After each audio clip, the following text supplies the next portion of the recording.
We continue solving trig equations in section 6.3 with one important difference.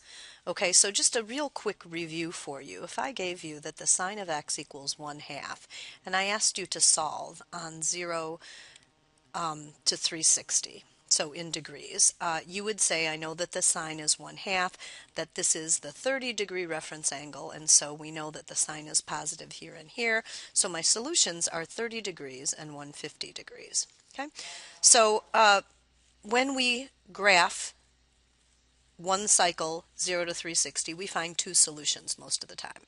So here's the new part of what we're going to be doing.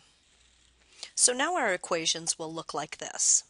Solve sine of 2x equals 1/2 on 0 to 360. Okay? So before we start, what I want to remind you is that we have sinusoids that when we graph them, so this is the basic sine function from 0 to 360, you remember that. When we put a 2 here, we go back to that chapter where we graphed sinusoids, and we remember the 2 there means 2 cycles in 360. And so to find the period, you remember this, we took 360 and divided by 2, and we found that the new period of the function would be 180. So what that means is when we graph it, if we're still going to 360 as it says in the question, what we see are two cycles of the sine function. And if we were to draw through a line at y equals 1/2, we now notice that instead of 2 solutions, we have 4 solutions. So the question is, how do we find the 4 solutions? All right, so here we go. Let's go ahead and solve it algebraically. So the sine of 2x equals 1/2.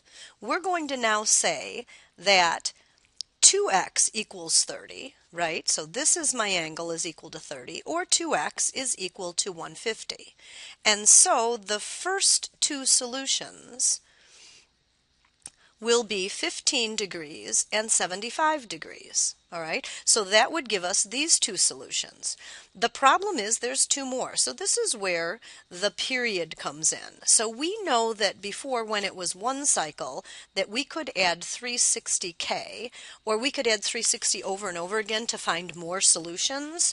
In this case, because the period is 180, we can go ahead and add 180 to these. So let's do that. Let's go ahead and do 15 plus 180 is 195, and 75 plus 180 is 255.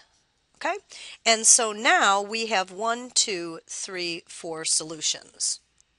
Okay, so let's just go back over that and see what we did. We solved the equation. We found the 30 and the 150, but what was different here was we set 2x equal to those values. So therefore, x would be 15 and 75. Then we said, wait a second, the period of this new transformed sinusoid is 180. So that would mean that if I added 180 to each of these solutions, I would have 2 more solutions, and all 4 of those solutions are between 0 and 360. So we could check our answers and go ahead and plug in 15, 75, 195, and 255, and what we would find is that the sine of all of these angles would be 1/2. So let's just do this really quickly. 2 times 15 is 30, and the sine of 30 is 1/2. Okay, so that was check. We knew that. 2 times 75 is the sine of 150, and the sine of 150 is 1/2. Okay, 2 times 195 takes us to 390, and we know that we can subtract 360 from there and say, oh, that's the same as the sine of 30, which is 1/2, and then 2 times 255, not surprisingly, is 510, and that is coterminal with 150, and sure enough, they all have a sine of 1/2. Okay, so that's the lesson.